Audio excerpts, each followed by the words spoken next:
And when you don't cut, it's like holding your breath psychologically. And we were worried that, you give somebody, I know they said a couple hours play a game without blinking. Psychologically, are we going to create some serious player fatigue? But the hope was that it would elevate their emotional experience because we never psychologically remove them from the experience.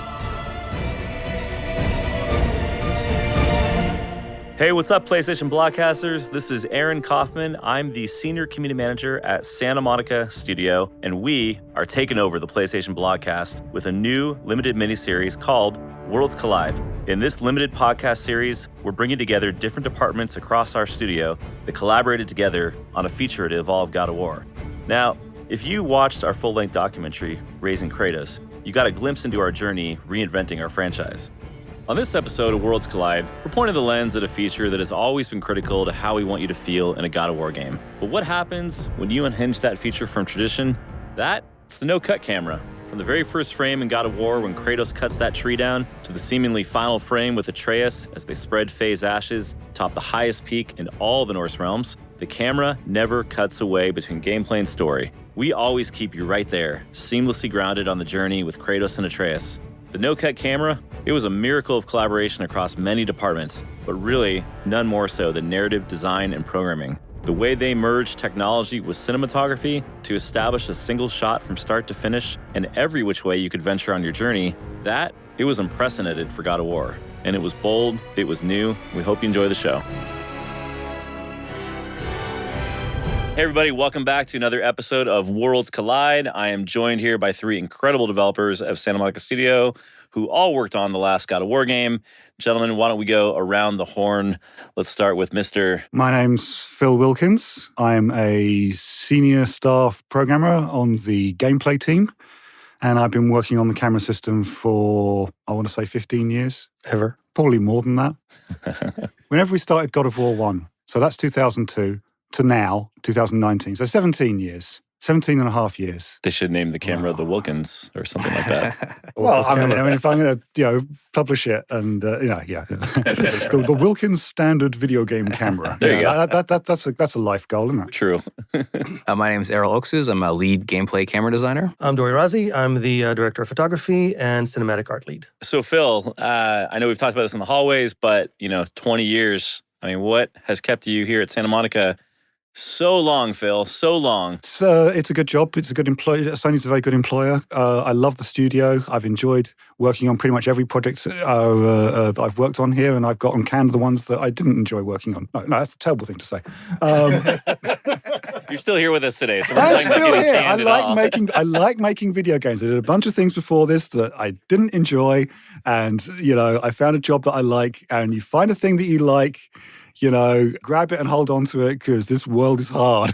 I think everybody here is passionate and looking to stay grabbed on to everything we're doing here.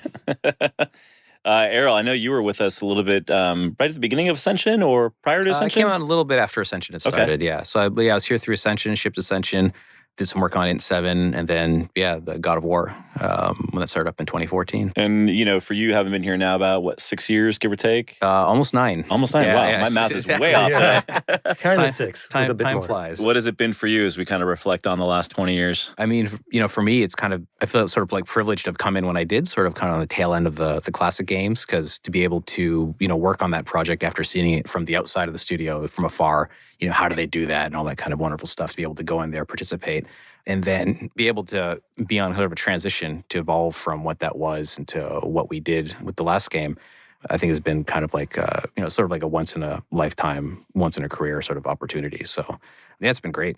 And it's kind of nice to have this chance to talk about it and reflect on that. Yeah, absolutely. And Dori, I know you've had a pretty storied career here, just as well as Phil and Erol have. I mean, what's kept you here the last 5 years and change? I'm the newbie considering these guys. I came in here just as the team was moving to the new building as we were starting on the last God of War. Yeah, been here 5 years. It's a great team, great studio to work in. Awesome. So guys, this last God of War game, between Corey and everybody in this room, kind of all threw down the gauntlet together on the no-cut camera. It was the first time in God of War history that we'd kind of unhinged that camera and taken the player away from that third-person perspective. And, when people first heard about this, it was a polarizing idea, whether here in the studio, even outside to the fans. And I think now here we are over 2 years later, and there's no doubt in my mind and the millions that have played the game that we pulled it off. A miracle in its own right. And so, I'd love to just kind of kick off here and kind of like take people back a little bit and kind of remind us all. I mean, what kind of incepted this idea and how were each of you involved in that decision? To jump in on that one, how the Sure, whole thing yeah. started. So first I heard of it was, I had one of my interest interviews with Bruno, our animation director, and Corey, our game director. They kind of just threw it out there like maybe a thing they want to do. And I thought it was kind of, they were joking. But Corey has been wanting to do a no-cut camera for a while now. And, being the game director on this one, it was an incentive he could push. I was initially very skeptical as well, but as, Phil and Errol can attest this as well, when tech started to come in and we started to see that we can creatively pull it off, that was, pretty cool. Yeah, I think Corey did a good job of kind of easing our fears a little bit by, in the beginning, it was like, no cut. But it was like, but, maybe we might need to at some point. Like maybe we can when we absolutely have to. And he sort of was like, yeah, if we absolutely have to. But we didn't have to. It was a big task from a lot of different groups, not just camera. It's, every group was touched by this. But I think that alone, sort of allows us to kind of squelch that fear a little bit and kind of go forward. And then, the fake safety net. It was a fake safety net. Because I remember, to me, one of the things when it was described was the E3 demo where the camera's pulling back and you're on the deer. I was like, well, how do we get from this close up? And then, like a wide shot with the deer and the vista. And early on, I was kind of thinking, well, maybe this is when we can cut. But we didn't need to, and sort of just kind of took it from there. We just changed that scene. We just changed the scene. Things were accommodated too, but yes, absolutely. What about you, Phil? I was probably the only person who was like absolutely, utterly ready for this one. So we were having the first story time. This is the first time that Corey had. I don't think I was aware of the no cut thing at that point, but I was aware that we had gone to third person perspective over the shoulder. I'm pretty sure that that's where my head was at that point. So Corey gives out the first story time. We're going to do this and we're going to do that. We're going to do that, and we're going to do it all with no cuts. And you're going to do it, he says, pointing at me. And I'm like, oh, wow, okay, well. And the first thing through my head is, my bit's easy. The game is already continuously no cut. We blend between half a dozen cameras at any one point in time. Most of the work I'd done prior to this point was making sure that interpolating all of these cameras was going to be completely smooth. And, so for me, cuts were a pain in the ass because I have to, everything in the game suddenly had to sequence at exactly this point. All our multiple different stages all have to go together, or you get things not being where they are across those frames. And we have a few of those in the old games that I spent far too much time trying to remove. So I was already super focused on no cuts is easy. But at the same time, I knew that for everyone else, it's going to be a nightmare because for them, cuts are a way of avoiding having to do things. It's like, yeah, you can just cut here and now we can just put everyone wherever we want them. Everyone gets to move around now. And the player, because it's a cut, it's discontinuity and they just don't see it. And now everyone else has to solve those continuity problems that I've been working on for so long. So Thanks, it's kind of like, When this idea came about, who do you think it was going to be the initial biggest nightmare for? Oh, whoever has to orchestrate all of the players, all of the actors in a scene getting into the right place. So this would mostly Dori, where I'm raising my hand quietly. Because you have to have first of all, you got to have you got to set the scene. You got to get, everyone's going to be coming from various different places. Some of them are more scripted than others. One of them's the player, and you're never entirely sure where they're coming from. Yeah, no, or where they're going. Yeah, it was pretty crazy. Making cinematics or visual storytelling in general, there's tools around that stuff. You have editing for continuity, you have editing for pacing, you can kind of cut between different types and styles of shot to tell a story, and all that just and it's gone. And now I have to figure out how do you tell a visual story without any of those traditional tools. It was an interesting task. So what was the moment like when you guys found this out? Was it for you, Phil, was during story time? Errol, Dori, where did you first hear Corey talk about this idea? I can't remember if it was, I remember there was a point when Int 8 God of War was in its incubation, so it was Corey and a small team upstairs, and the rest of us were on Int 7. And they asked me to come up one day, and they just had some questions. And I can't remember if it might have been in one of those that they were asking about either keeping the camera really close, which turned out to be another one of sort of Corey's directives, an overall close camera, or no cuts. And it might have been in there. And as far as technically from the camera to not cut, pure gameplay wise, is we just don't put a blend time of 0. It'll go from one to the other. It's just making sure everything's aligned and all the other hard work that's going to really make it pay off. So from that respect, it was it's technically possible. But I think maybe because at that time that project was still maybe a couple years off, it didn't frighten me that much. We had on Int 7, there was a certain point where a no-cut camera had been brought up. It wasn't as like a project directive, but it's something like, oh, nice to try. And those of us in the camera design team kind of fought to be able to keep our cuts because we utilized it for a lot of things. And the manner that we were making that game was less directed to facilitate a no-cut camera, which is one thing is like keeping the camera really close to the player character comparatively to where we're at with the old games. Having to have a no-cut camera when the camera is 15 meters back is quite a bit different when it's 2 meters forward. Mm-hmm. So I think some of those fundamental things for God of War made that a little less scary, but I don't think it really hit me at that time either. Yeah, there's also the combat implication, right? The whole idea of the over-the-shoulder camera kind of on face value sounds pretty benign, but when you look at implication for navigation and for combat and for things that from the old God of War camera you're used to be able to see behind you just because of the camera perspective, and now suddenly you have this 180 degree of blind spot. And how do you account for that in combat? And how do you blend from combat to cinematic or from combat to navigation or vice versa? And that was a whole different ball of wax that I don't think we even realized until we started training those grounds. Yeah. I think I remember early on, Corey had come by and they looked at some sort of like examples of like, this is how close the camera can be with the new character model or an early version of the new character model, et cetera. And it was really close. Like it was from his waist to the top of his head, and that was engulfing the whole screen. And he was like, "Oh yeah, check this in." And then you're on the floor. That sparked, I think like maybe a year or so of sort of active deflection from combat because they're like, sort of what the hell is this? You can't see anything. So for a long time, they were working with either their own cameras where they could pull it back to see what they're doing, which from a pragmatic reason makes sense. They would need to be able to see it. But slowly we went from that really, really close camera over like a year or so, it got pulled back further and further back. And I think Jason has talked about this in the past where, we went down this path of pulling the camera back to the point where the game just looked and felt like every other game. And then he sort of came in on this one weekend and pushed it back in. And with what had been learned in the previous year, put something together that could be like, hey, this is something we can try. It didn't make it easy and it wasn't solved, but like now we were able to get back in. So, and then, that set off another, basically until we shipped, combat working on the problem of, you can't see behind you. So a lot of things were done, for the enemies and for whatnot to help with off-screen indicators and off-screen attacks, how often they attack, things like that. So things we're still working on, it's an iterative process. Yep. Forever. So yeah, there's a lot of teams that get impacted by this no-cut thing in many ways that we didn't even expect. It's stuff that takes a while to figure out, and then if one team solves it in one manner, then it might affect the way another team solves it for their problems.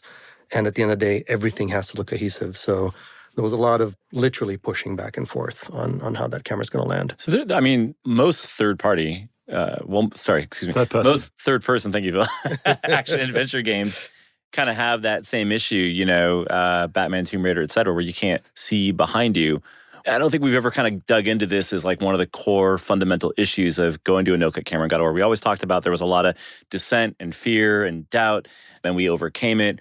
What's kind of the difference in a God of War game with that problem versus other games that are kind of born with tackling that from their inception? Like, why was it a big issue for us initially? Because we'd not done that before. Yeah. I would say. Sure, we've got lots of examples to learn from. But yeah, primarily because we'd spent, so long making this game in a particular way. And I have to say getting away from that way and doing something completely different, bringing the focus in, bringing the camera under control was, something I've been wanting to do for a long time. Because it meant for me that now I have a whole bunch of new problems to solve. And fortunately, I've got a whole bunch of existing games to reference, to take that off of.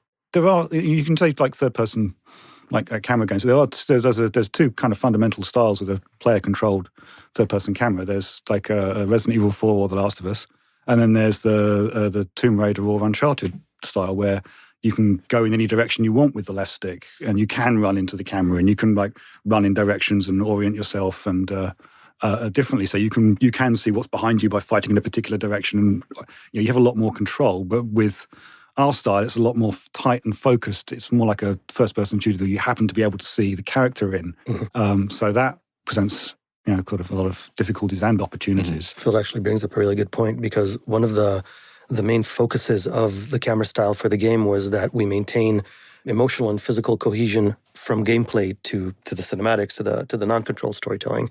And most of the third-person stories and games that we experienced so far have an obvious level of cohesion in the gameplay, but when it comes time for the cinematics, you cut and you have this whole different genre or language available to you to present your visual story.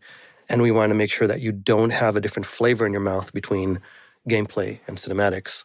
So whatever you ended up landing on for the style and design for gameplay affected the language and style for the cinematics and vice versa. So whatever we committed to had to account for a very broad game type language, which is very challenging. Now, do you mean if I'm, even the first scene of the game where we go seamlessly from a cinematic to Kratos and Atreus fighting Draugrs for the first time, the violence and the brutality and the way the player has combat in that, and then coming back to a cinematic, is that kind of what you mean, like that visual language? Totally, and having an emotional transition that's non-jarring between those two events. You can be chopping some Draugrs around and then experiencing an emotional beat between Kratos and Atreus, and we can't cleanse your emotional palette by giving you a frame of black, right? It's got to flow through, feel right, pace it right, and the general way you look through the screen, right? The camera's essentially your eyeballs, has to feel the same way, or at least close to. So maybe we could take a scene, maybe the first, the bridge fall, when Kratos and Atreus fall through the bridge, and there's all the frozen Draugrs around them, and they're having that scene, they're on the ground, they're asking each other, okay, and they get up, and all of a sudden the Draugrs come alive, and they're, boom, right back in it. Could you guys kind of walk everybody through the flow of each of your roles, how they kind of intertwine in between cinematic and gameplay and if you have a different scene that you'd like to reference, that's just one that comes to mind for me. That's actually Serious Bastard, so I'd be happy to work on that one. I mean, it started with something that was a total pain in the ass for Erol, so... You gotta be more specific, because that was a lot of... a lot of pain in the asses. Yeah. The one where you walk out and you still have control, but you don't. So yeah, you lift up the... there's like we call it debris lift, where you lift up this big pillar, you go under. That's kind of an opportunity to allow the player to engage, the scene. But then the game takes over, and Kratos kind of walks out. He's looking around. During that time, the camera is kind of going wide, I think, to highlight the mountains, one of the goals. The player can, if they want, they can move the stick around a little bit. That was sort of, a little thing that Corey wanted to have in there and make sure that there's some agency. But then the focus shifts from that moment to, I think, Atreus navigates out on the bridge. Camera sort of zooms in on that, and then I believe the player pushes forward, and then there's something we call the time puppeteer, which would grab the player and navigate him to the proper point. That would then begin the transition into the cinematic. That little moment there probably utilized most of the tools that we had to transition out of these. Yeah, to give a bit more information about what Erol just mentioned, it's one of the things we were fighting really hard against is not just to not hard cut between gameplay and cinematics, but also from an experiential standpoint on the player's stick, to not have them feel like suddenly control was taken away from them. So we played with a lot of techniques that we tried to give the player the illusion of control while we were transitioning them from a gameplay event to a cinematic event. And that was one of the techniques we tried on that scene. Yeah, I don't know if anyone actually touched the stick, or, you kind of just, once you see the character navigating away on its own, you sort of just put it down and wait for the next transition to happen. Right. That opportunity is there for them to do it. So that's sort of like I think like player agency, and we're trying to be cognizant of how often we gank it away. So if we do something off of an interact, to me, that's a little bit more, or a little less distracting than when you just kind of grab them out of nowhere. So sometimes we have to do that, but if we can avoid it, we try. And then at that point, it was designing a relatively high action scene that culminates in a big, explosion action point. They hit the ground, debris falls all over them, so on and so forth. A moment of wonder, because then they get hit into this new arena they've never been in with these frozen creatures they never fully experienced before. And let the scene go in a controlled fashion that we know how it would end from a cinematic standpoint, but would seamlessly pick up into combat. That was also a pretty tricky exit, because combat had to start and flow in a way that felt natural from that moment of wonder into a moment of, oh crap, where they're on top of us. How do you guys, whether it's through programming design or direction, account for where the player is going to end up when you're going back into cinematic? And the camera has to whip in some sense, or roller coaster to some area. Like, the player can end up in a lot of different places. A lot of this is possible because of the nature of the game. We generally know when a non-interactive, like cinematic sequence is coming well in advance. So there'll be like triggers, like a ways out, that will start a process of handing off from the player control to the game's control.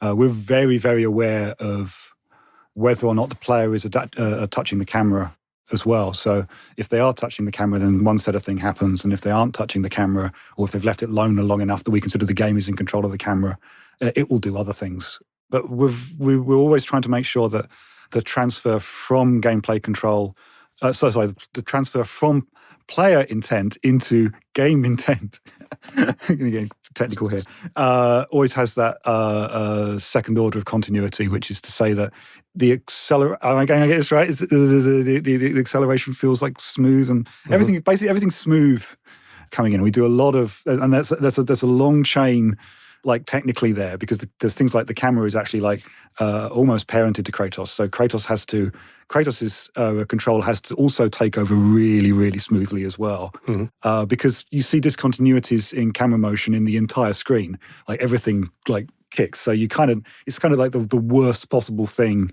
to have discontinuities or noise in, unless you're deliberately putting them in there for effect, because we do that as well. But if you don't want it to be there, getting that out of there is kind of the hardest thing. Yeah, the transitions were a pain. And to Phil's point, when the camera's wrong, your eyeballs are wrong. When your eyeballs are wrong, just your experience of everything is just wrong. So, and on the cinematic side, we called it the buttery smoothness pass, is how do we get this thing to just glide right in? We had a list of different types of mechanics that we could preempt and help glide kind of the character into where they needed to be. And we just had to make sure to communicate that the environment and the level design, so we can get them to pick up from where we intend to lay off, and vice versa. From the exit, our hope was that you watch a scene that hopefully everybody thinks is beautiful, and then suddenly the players is not moving, like, what's going on? Oh, I'm in control. And we wanted that element of like, wow, I had no idea this was happening. Was there any cinematic to gameplay moment that you guys were like, no way in hell, that's not going to work? Dragon? Oh. Oh, no, yeah, I mean, there was, there were some sequences that, I went through different pipelines. We had a cinematic pipeline, we had a gameplay pipeline, and some of them proved to be more challenging than others, just because, we, weren't sure what we were, making for most, good part of the project. Like boss fights were one where, the boss fight itself is evolving up to the end of the project. So there's these planned moments, but sometimes you kind of work with a lot of unknowns. So I think the dragon fight, the transitions in some of those had a lot more variables than we'd have in a cinematic transition. I think a lot of the cine transitions, Dori would work with level design. They talk about where it's going in, where it's going to happen. They can ensure there's lots of funnels. With some of the boss transitions, it can kind of happen anywhere in arena. So I think the dragon one was particularly challenging, because it was initially designed where you would be up against the dragon and you would attack the dragon and you could blend in from there. But you could also trigger this from being, 10 meters back and throwing your axe and hitting that health threshold. So there are some things we had to do where the, kind of camera has to lift up, focus on the dragon, Kratos under the hood is moved, then we can blend into the scene. Those were all learning experiences because we didn't know what kind of things we were going to get ourselves into. Now we have, and we're trying to keep that in mind going forward. Definitely a lot of good growing pains. Yeah, yeah. Yeah, I mean, one of the annoying challenges that we have to run into a lot, which is it's kind of fun when we solve it well, is coming out of combat into a cinematic. Because like Erol was saying, if it's a boss fight, it could be anywhere. If it's fighting a group of whatever, it can be anywhere. And most of the cinematics happen in a defined position just to maintain background. So getting you to where you need to be, where you might actually be on the other side of the arena without noticing we put you 30 feet to the left, could be challenging. Mm-hmm. Yeah. It's like a subconscious movement that you don't realize we're doing. It's like it's a magic trick, really. It's sleight of hand, essentially. Yeah. So like there's one in particular that's my favorite that Dori and them worked on. First Human Kill. First Human Kill. Yeah. So it's you come into this room and, you fight these humans, and after cinematic, they transform. Actually, no, it's before that. When you fight them as humans, when you kill the last guy, Kratos kind of gets jumped by somebody in the camera, and then they tussle around. I'll let Dori go into the details, but to me, that was something that could happen anywhere in that room, even though they sort of hedged their bets and also placed the last enemy strategically. So you'd be in sort of the best position to initiate the sequence.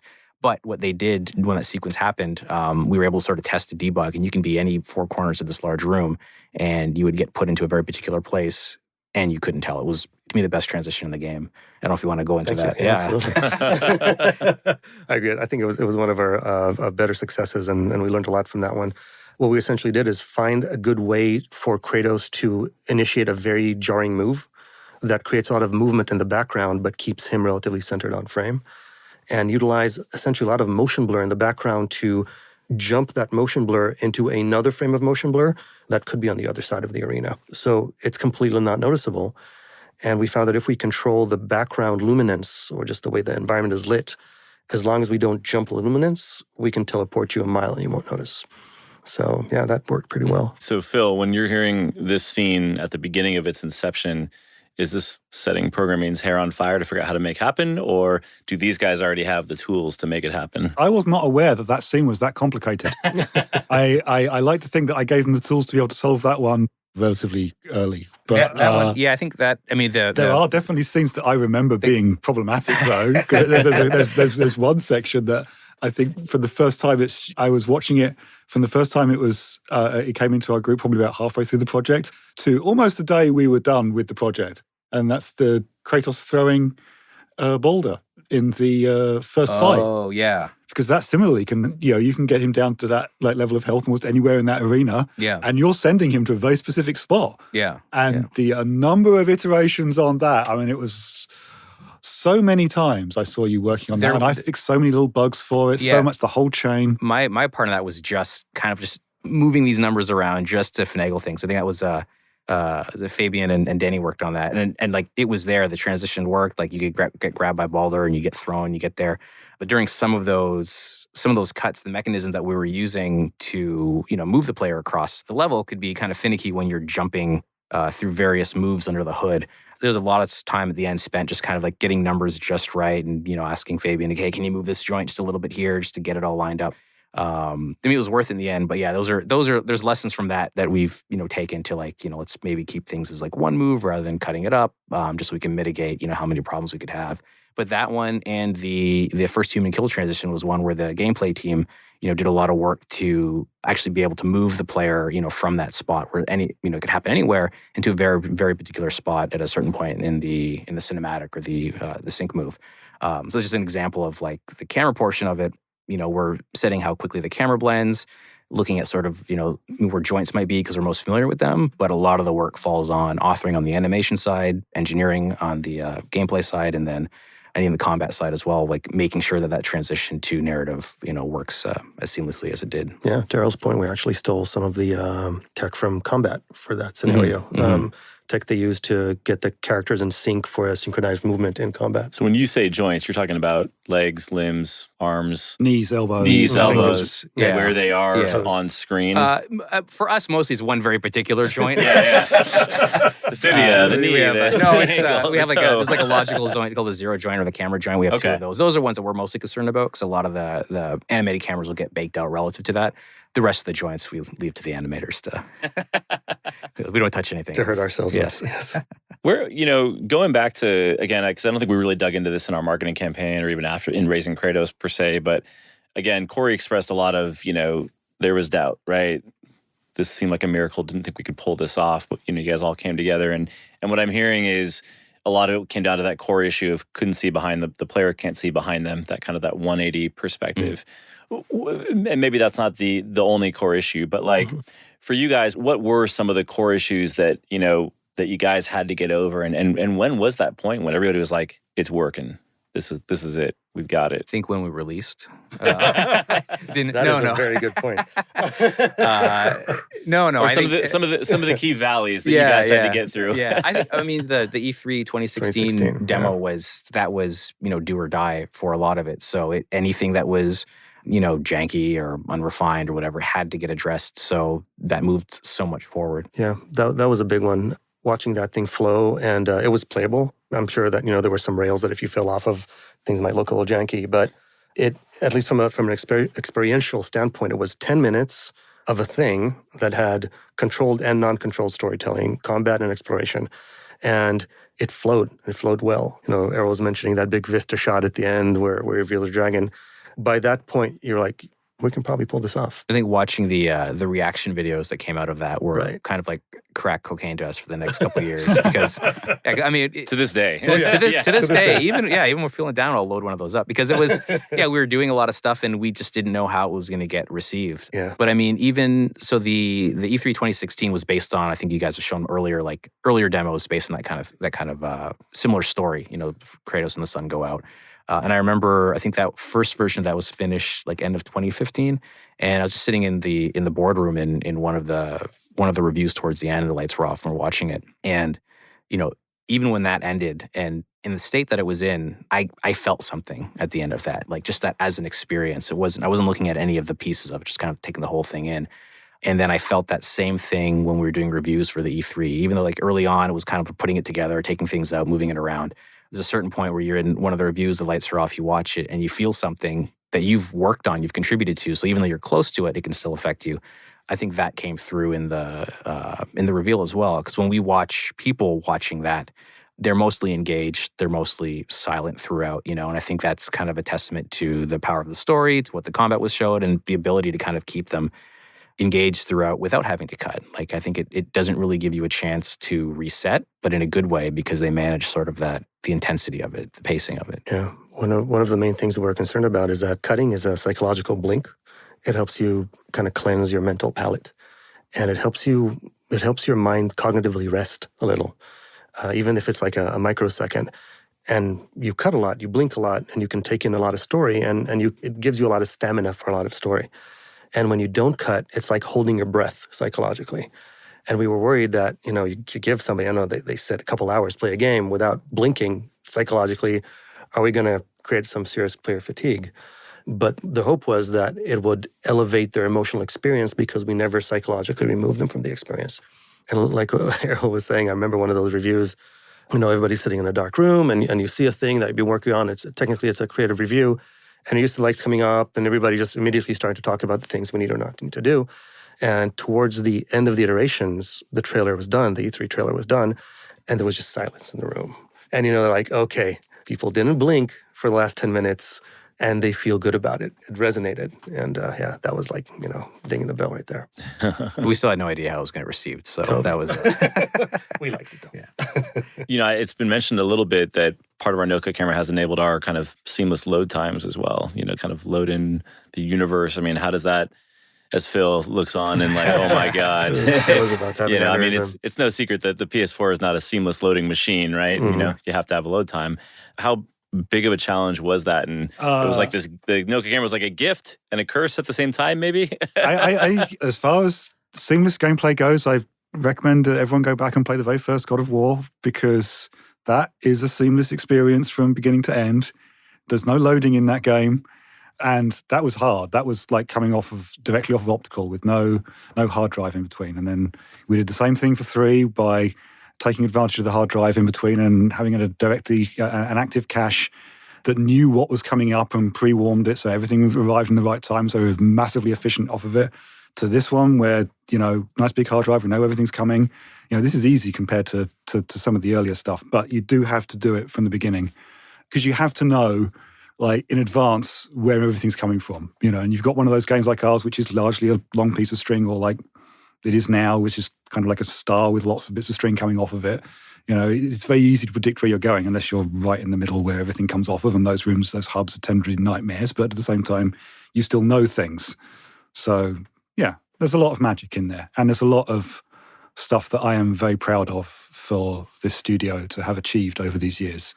If we hadn't done it for that last game, that would have been a shock from my perspective. So we've been working on that aspect for a long time. It's good to remind people, God of War historically has kind of had that no-cut camera in quotation marks, right? Mm-hmm. I think it's, we talk about it in a way that this is the first time, but, we've done it in ways that were technically magical in the past games. Mm-hmm. And I think it's important to remind that, especially as we reflect on 20 years. We're not the first either. I mean, we cribbed heavily off of other games that also worked in a similar way. I mean, the no loading thing is directly taken from Naughty Dog. You have to be inspired by, the way that they streamed these enormous levels for Crash, because, again, they're pieces of string, so they knew exactly where they were going. But they produced an amazing, like, visual quality at that same time. And Jack and Daxter, very early PS2 game that we were like, these guys are setting a technical bar, so, we have to reach for that bar. And, in some respects, maybe we've... Oh, no, I can't say that. They're a perpetual inspiration to us. Yeah. I mean, also a lot of kudos should go to the, our team and the capability of the new machines and what they could render, and obviously with what they can render from the art team. Because there's always been like that liar syndrome in games. Cinematics are looking all nice and awesome, and then you play the game and it's a thing jumping up a platform. But we were actually able to create a cinematic experience that blends into the game that looks exactly like the cinematic experience, and then back into a cinematic that looks exactly like the game.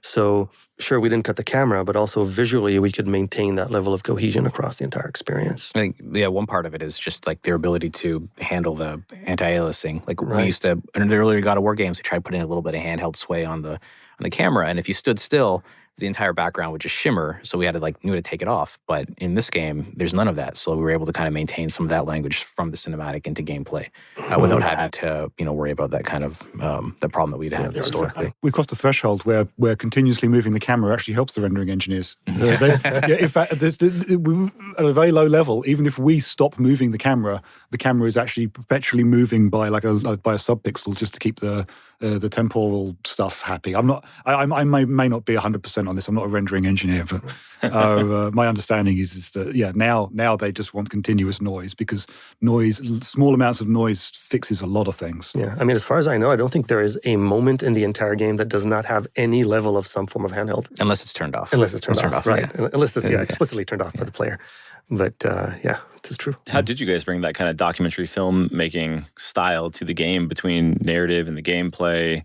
What were some of the hooks from programming design and direction that brought that in? I mean, first it was to try to figure out what style of documentary we want to do, right? Because there's many different style of documentary, but the bottom line of documentary is you want to tell a story that is about a real thing that took place, but here's how, and let me bring you into that story. We thought it would be incredibly fun to create that kind of approach to something that is essentially fantasy, like real high fantasy. So it's like, hey, this real fantasy actually took place, and let's take you into that journey. Handheld was definitely part of it. It has kind of that raw, there's really somebody there behind there on the camera doing a thing, and they're really in there. I was there. I really was. I have the scars to show. So the handheld library was, for me at least, a very big deal, a very big part of it. I remember days where Erol and I were in mocap stage, and I was tethered to a treadmill, like running with a camera in my hand to mocap how a running camera would look. But you were on a moving treadmill. The treadmill was static, but I was running on that treadmill. Okay, it was static. Yeah. Why wasn't it running? Because, it was That's running. not fun. But I was running. The treadmill was moving. The belt on the treadmill is moving, and the airplane takes off if it has enough thrust. Okay, there you go. Like that. Yes. Or trying to figure out what to do with the boat, and we created this seesaw on the mocap stage and to create the right kind of buoyancy. So it was really about trying to make sure that whatever we put on the screen was something that was very authentic and felt real. And so every time we kind of tethered or layered that on top of a visual experience, it helped ground it more into the this is really happening place, and not just like, hey, look at this cool stuff. And how does, I know we talked about this a little early on, but maybe we could just go just a little bit deeper on when a scene has been concepted and you've shot it on the mocap stage. Between the three of you, programming, design, and camera direction, what are the dependencies that you guys all have to rely on each other for, when you're filming that scene? Right. So, I mean, for me at least, it starts with a lot of communications with Phil and Erol, because I need to know what I'm allowed to do and what I'm explicitly not allowed to do. So sometimes you have these crazy ideas about, hey, look at the script, we can do this or that. And, you talk to the guys and they're like, it's probably not the greatest idea. So, they're the grounding anchor of what is possible. We're the killjoys. You're the killjoys. I was trying to be nice, but yes. Killjoy Incorporated. But yeah, I mean, most of the tools they give us are pretty epic. So it's very rare that we want to do a thing that we can't. Yeah, but I mean, I'm sure they can talk a little deeper about the intricacies. Errol's got the hands on how, and Phil's got the fingers on making it happen. I think for most of the scenes, it was kind of the same process of, Dori would work directly with like level design often, like what's the layout that you're going to enter into the scene, how it's going to happen. That all helps us early on because we know, okay, we're coming from X gameplay camera, we're going to blend into the cinematic. So we'd set up sort of this kind of interstitial camera to handle that blend. Renee Nunez, our other camera designer, did a lot of those and handled them quite well. And then kind of the vice versa, coming out of the scene, making sure that the characters are lined up, where they need to be, that, these invisible joints are where they need to be so the blend is smooth. And that we're also blending back into something that communicates to the player that they do have control. I think there's little tangents. There's times where we kind of like let the camera just settle, but there's other times where they need to know they have control back. So often we come out of cinematic into combat, you'll kind of feel the camera pull back a little bit in a very traditional communicative way of like, oh, something's going to begin. But yeah, I mean, aside from crazy things like jumping on flying dragons and other stuff, those are all very like... Or off a huge hammer. Off of a hammer, yeah. But I mean, the principle, a lot of those things can be the same. So even though within the scene, they're doing all this crazy stuff, if you enter into it with an interact and you come out of it with, kind of a standard position, a lot of that's kind of... pretty simple for us on our end, and Phil's got no issues. It's very strange for me because I don't tend to deal too much in like the day-to-day of like setting these individual scenes up or evaluating this particular area or whatever. For me, the whole process starts with so what tools we're going to need for this project? What's our area? What are we going to push forwards on this one? And I'll make little advances of they're going to come up with some plans or whatever, and I'll give them some things to solve maybe some broad problems that are obviously going to come up. I mean, it's kind of hard to speak to specifics on that one because where my head is right now, because I can't tell you what we're working on right now, obviously. But generally, we have this broad suite of problems, and I start solving them, and as they need them, I try and prioritize individual tools that get for that one. So I'm very reliant on Erol asking for a thing to solve a problem that he is aware of now. And in many ways, many times that's just like a reprioritizing, like a thing that I already knew we were going to work on. And so for me, it's a lot of like getting things done in the right and most efficient manner. And then at the end of it, I get to see, okay, so we did this thing. And for some reason, this is all perfect apart from this. It does this thing here and we don't understand why. And now I have to go in with a whole bunch of tools that I've written for myself to understand and analyze and see what's going on and why this thing isn't working, and then trace down whose fault it is, and then go and berate some poor junior programmer who has missed out the fact that this thing that they thought they could... He just puts the dunce hat on them, yeah. I try not to these days. Yeah. Dinner's ready. It's the microwave. I think, again, we kind of look back in the project and think about our fears and doubts, but I'd love to ask each of you if you can think in the moment, like, what is, for each of you, one of the most memorable problems that you overcame in kind of the development of this no-cut camera? It could even just be a reaction to a fear that you had in the moment you overcame that, like maybe something you're most proud of, maybe for each of you and within your departments. Well, I'll go, I guess, while Phil's thinking. I mean, there were a lot. I guess one that sticks out to me was some of the Dragon Arena transitions, because those were aspects that I had sort of taken for granted, thinking, oh, we solved it this way earlier with these scenes, we can utilize this. And it turned out that we couldn't. So that involved, combat designer Mark and some Phil and Tom in programming, like come together really quick in a short amount of time to, find a solution for that worked. Because that was one in particular where like when that initial solution that I thought was going to work didn't work, was probably like my biggest points of fear in the project was like, oh crap, how are we going to do this? Running out of time. But everyone came together and we found the solution. Some of it by just kind of talking to the right people. I think there was a change that was made for that scene we were talking about earlier, that first human kill scene. Mm-hmm. And when I got wind of that helped solve this particular problem. And that was just wonderful. Just seeing everyone come together really meant a lot. So yeah, I mean, for me, it's kind of like, it's an annoying answer, but it's just the fact that we managed to tell a story without cutting the camera. We really didn't know if we could do it. I mean, anybody can shoot a no-cut camera. You pull out your smartphone and you point your camera and you walk around all day. You're going to create a no-cut camera.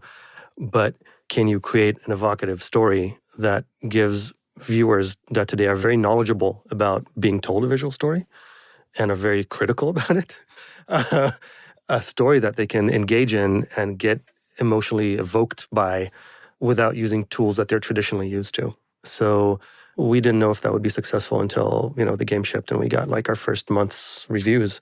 So that was on our end probably the biggest challenge. I think the defining section of the game for me is the intro, because it's the bit that we probably we put so much effort into that. There's so many like one-off mechanics in there that you barely use later on, or was not really shown, but more importantly, it was just the emotional resonance it had with me while I was working on it because I solved so many. Because the very intro with Kratos and the axe, that's a very particular form of camera, and it had a few issues, and so that would be like the go-to one for fixing like these types of sequences for me, because it was like really early on and very simple, and also I absolutely love the fact that having come off of these other games where we have this enormous explosive intro, enormous monsters, the biggest thing you've ever seen. And for Kratos in this game, his first boss is a tree, and he chops down the tree. He got very angry at it. Come on. But it's that whole sequence. I mean, he then carries the log on his shoulder, which was difficult. He was being guided along a spline, so that's a very careful piece of tech. The enormous tree right next to the camera, basically any error in its motion was amplified because it's so huge. So we had to get that thing attached to him just working correctly. All of the transitions in that sequence were all like custom and unique and special, and all of them could fail in horrible ways. It has the first piece of really difficult collision as well, so because the camera's off on his right-hand shoulder and he gets really close to this tree on the right-hand side and playing the collision to make that all work. That was really intense for me. And then it comes into that bit where he's lighting the pyre. And for me, I lost a lot of family members over the last few years. And that was emotionally difficult. So right up until they get through that whole sequence, and then they rush off, and then you are actually under player control again. That whole bit for me was such a journey. Just getting that and making that look as good as it did, and as clean and as seamless as it did, and still carrying through all the emotional impact put in there by everyone else in the studio. I was just, that's that for me. Getting that bit right, coming out of that and then into, and now here's our game. It's just, that's just. That was what I lived for. That was awesome. And it did take all of us together to get this together. I mean, towards the end of the game, I remember thinking about how everybody was just firing off all cylinders and how everything just came together to make it work. I think that's really what made it happen. Wow. Yeah, I never knew any of that. And Phil, that's emotionally kind of heart-wrenching and uplifting at the same time to hear you express it like that. It was difficult, and I couldn't tell anyone. It was like because it's like the intro to our game. You can't talk about this. My wife talked about none of it. Yeah, it was a very emotionally intense period. So, but it was awesome. The only thing that came close was the reveal when Kratos steps through, like out of the dark, and the entire auditorium just loses its shit. I know you guys do talking about the reaction videos, but being in the middle of that when it happened, whoa! I'm never going to experience that again. Whoa! We'll see about that. I am hungry. Feed us. Right. Wow, guys. Well, that was a hell of a way to kind of get us to the end of this journey. I do want to take a moment to ask each of you a question that I'm enjoying asking everybody that's partaking in this series, which is, for each of you, if you could rewind the clock and go back in time, just reflecting, maybe just a short thing. What is one thing that you wish we had more time to improve on with respect to the no-cut camera? If there's one thing that you wish we could have done or improved on. I have one. Do you? Go for it. Collision. Collision. We started Collision too late. I underestimated the amount of work that camera collision with player-controlled camera collision with the environment would take. And we made a few bad decisions, and I spent a significant chunk of the back end of the project fixing them all by hand. And not all of them. There's still things in there that I go, no, missed it. Whiffed that one. But you spent a lot of time on the one that probably mattered most, which was the first 15 minutes of the game. Yeah. I mean, it's just picking your battles. Yeah. Right? You only have so much time to make these things. So, it's like the most complex part out of it is the production level where you're trying to organize all of these millions of bits that go into like getting everyone together to make everything, Well, we all, and not to sidebar here, but we all take that intro for granted. I mean, to the player, it looks like it's a somber, easy, relaxing scene to some degree. It's a serene nature walk with a log on his back, and nobody has any clue that, like you said, the millions of bits that go into making that possible, and kind of the emotional journey that we all go through creating it from every aspect of developing this game. So Yeah, some of the things you shared, I think a lot of people on the team aren't aware of because there's a lot of people that work on the game, and we're all not aware of what we're all working on all the time. So it's a rational one, isn't it? Is that everyone has like their different take on the thing. Like some people see it from this angle, and this has got this story, and someone else sees it from this angle and has this story. People take away different things. Yeah, you always bring yourself to a story. I don't think anyone has like a complete holistic view of everything that happened on this project, because there's a lot of things that connect to this project, and there's a lot of people that worked on it. It's like hundreds and hundreds of people just in the studio, and then in more. And you start bringing in everything outside. But even if you're just talking about the people who are focusing on it all the time, every day, that's hundreds of people still. Mm-hmm. Yeah, you don't know over the course of 5 years, absolutely. Yeah. What about for you, Erol? If there's something that I wish we knew then that we know now, is that where the player is the most important thing when it comes to showing things off, whether it's vistas or going into some narrative sequence. Coming out of the older games, they were sort of like a camera pass, quote unquote, that like a level would get done, camera would do its thing, the other one, they're all very discreet. Now, we realize that like a lot of this stuff needs to be discussed early. So talking with level designers so that they can ensure that the player gets where it needs to be, so that you can have that cool reveal of some awesome statue, some awesome monolith, that kind of thing, which we tried to retrofit after the fact. It doesn't go as well as planning it from the get-go, which is something we know now. But that's something that I feel, there's lots of awesome spaces in the game. In the exploration areas, there's so many cool statues that are just, scream God of War, that, going forward, we want to make sure that the lead up into that can facilitate both, level, art, and camera, so it can, deliver it in the experience that we want to deliver it in. Yeah, everything in God of War, obviously, it's the theme of larger than life, right? Mm. I don't think anybody knew that the stonemason was going to come alive at the end of the game there, and the way you guys make it feel like the Empire State Building is hovering over you with the camera. That's one of the things I've always loved about God of War games is, you kind of pull that trick, like something is always larger than you expect it to be. Yeah. You never know what's around the corner. And I think it's learning how to deliver that from not the old-fashioned way, which is just pull the camera back and it flies back and you see it. You can still get that sense of feeling from a camera that is close. One of the moments in one of the final cities where Kratos and Atreus are together and the snake comes in and bites the stonemason. Face, yeah. Like, you couldn't be closer to Kratos and Atreus and still feel that sense of scale. And we didn't have to pull the camera back, to show that. So I think being able to bring that aspect through, other parts into the future, I think will go a long way. But that was something that took a long time, I think, to learn. Totally, yeah.